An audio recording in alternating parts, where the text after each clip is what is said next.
এদিকে ময়মনসিংহ ও চট্টগ্রামে পশু কোরবানি শেষে শুরু হচ্ছে বর্জ্য অপসারণ। সে খবর জানাতে চট্টগ্রাম থেকে যুক্ত হচ্ছেন ফয়সাল করিম এবং ময়মনসিংহ থেকে যুক্ত হয়েছেন ইমতিয়াজ আহমেদ। শুরুতেই যাচ্ছি ফয়সালের কাছে। ফয়সাল, চট্টগ্রামে পশু কোরবানি শেষে বর্জ্য অপসারণ শুরু হয়েছে কিনা, সিটি কর্পোরেশন কর্তৃপক্ষ কি ব্যবস্থা নিয়েছে?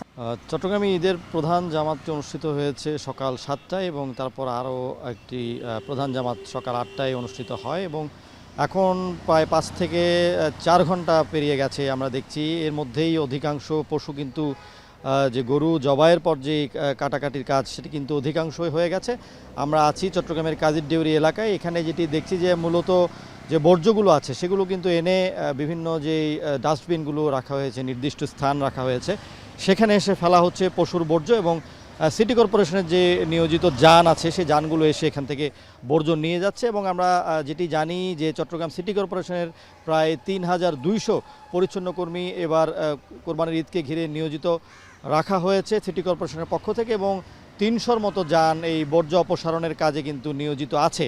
আমরা যেটি দেখছি যে সকাল 9টা থেকে যখন পশু কোরবানির কার্যক্রম শুরু হয় এবং কাটাকুটির কাজ শুরু হয় তখন থেকে কিন্তু বর্জ্য অপসারণে নেমে পড়েন সিটি কর্পোরেশন। তবে আনুষ্ঠানিকভাবে বর্জ্য অপসারণের যে কাজ সেটি চট্টগ্রামের যিনি সিটি মেয়র আছেন ডাক্তার শাহাদাত হোসেন তিনি উদ্বোধন করবেন বেলা 2টায় এবং তারপর থেকে 6 ঘন্টা ধরা হয়েছে, অর্থাৎ 2টা থেকে সন্ধ্যা 6টা বা 7টার মধ্যে এই বর্জ্য অপসারণ করার পুরোপুরি বর্জ্য অপসারণ করার ঘোষণা দিয়েছে সিটি মেয়র।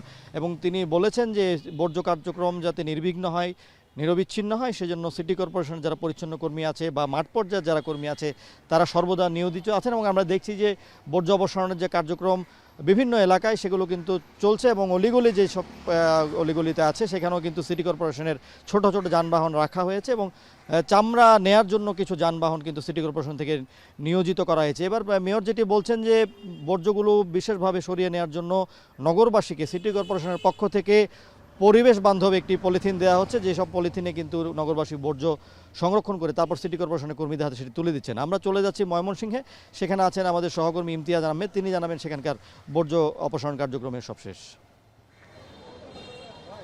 ফয়সাল, ইতিমধ্যেই কিন্তু ময়মনসিংহের যে কোরবানির পশুর বর্জ্য সেটি কিন্তু অপসারণের কার্যক্রম শুরু হয়ে গেছে। একটু জানিয়ে রাখতে চাই, এই সিটি কর্পোরেশন এলাকায় 16,000-এর মতো পশু কোরবানি হয়েছে 550টি স্পটে এবং সেখানে ইতিমধ্যেই কিন্তু 800 পরিচ্ছন্নতা কর্মী যারা নিয়োজিত রয়েছে তারা ইতিমধ্যে সেগুলো পরিষ্কার পরিচ্ছন্নতা শুরু করে দিয়েছেন। আমরা এই মুহূর্তে যেহেতু ময়মনসিংহ নগরীর চরপাড়া এলাকায় আছি, এইখানে আমরা ময়মনসিংহ সিটি কর্পোরেশনের প্রশাসক রুকনুজ্জামান সরকারকে পেয়েছি। আমরা তাকে একটু জানতে চাই সার্বিকভাবে ময়মনসিংহ সিটি কর্পোরেশনের বর্জ্য ব্যবস্থাপনা নিয়ে সার্বিকভাবে কি কলেবরে সাজিয়েছে কিছু জানাতে।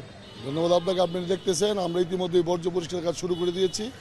আমরা আশা করি বিকাল 5টার ভিতরেই ময়মনসিংহ সিটিতে কোথাও আর বর্জ্য থাকবে না। যদি অলিগলিতে থাকে সেই সন্ধ্যার মধ্যে আমরা পরিষ্কার করে দিব। মাননীয় প্রধানমন্ত্রী সারা বাংলাদেশ তদারকি করছেন সকল সিটি কর্পোরেশনে। কিছুক্ষণ আগে আমাকে খোঁজ নিয়েছেন বর্জ্যের কী অবস্থা। আমরা বলতেছি আমরা ফিল্ডে আসি, আমরা মানুষকে আহ্বান জানাচ্ছি যাতে মানুষ বর্জ্যগুলো একটু পলিথিনে দিয়ে দেয়, তাহলে আমরা পারবো। এবং শহরে কোথাও কোনো জায়গায় কোনো বর্জ্য ইনশাল্লাহ সন্ধ্যার আগে সব পরিষ্কার দেবো ইনশাল্লাহ। ধন্যবাদ আপনাকে ধন্যবাদ। আপনাকে ধন্যবাদ। আমরা শুনছিলাম যে বর্জ্য ব্যবস্থাপনা নিয়ে বিস্তারিত জানাচ্ছিলেন যে সিটি কর্পোরেশনের প্রশাসক। ইতিমধ্যে আমরা দেখতে পেয়েছি যে সিটি কর্পোরেশনের যে গাড়ি রয়েছে পরিচ্ছন্নতা কর্মীদের, সেই গাড়িটি কিন্তু এখানে এসেছেন এবং এখানে যে কোরবানির যে বর্জ্যগুলো সেই বর্জ্যগুলো কিন্তু যারা পরিচ্ছন্নতা কর্মী রয়েছেন তারা এখানে পরিষ্কার করছেন। ময়মনসিংহ সিটি কর্পোরেশনের 800 পরিচ্ছন্নতা কর্মী ইতিমধ্যেই সকাল থেকে কাজ করছেন এবং যেটা প্রশাসক আমাদেরকে জানিয়েছেন সিটি কর্পোরেশনের যে দুপুর 3টা থেকে সন্ধ্যা 6টার মধ্যেই কিন্তু ময়মনসিংহ শহরের যত কোরবানি বর্জ্য রয়েছে সেগুলো তারা সম্পূর্ণ অপসারণ করবেন। এবং পাশাপাশি আমরা সকাল থেকে দেখেছি বিভিন্ন যে কোরবানির স্পটগুলো রয়েছে সেখানে বস্তা এবং ব্লিচিং পাউডারগুলো ছিটিয়ে রাখা হয়েছে বা সেগুলো দেওয়া হয়েছে পর্যাপ্ত পরিমাণ।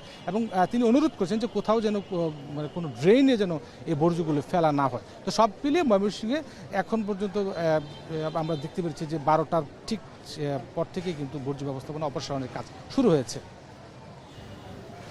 বর্জ্য অপসারণের খবর জানাচ্ছিলেন ময়মনসিংহ থেকে ইমতিয়াজ আহমেদ এবং চট্টগ্রাম থেকে যুক্ত হয়েছিলেন ফয়সাল করিম।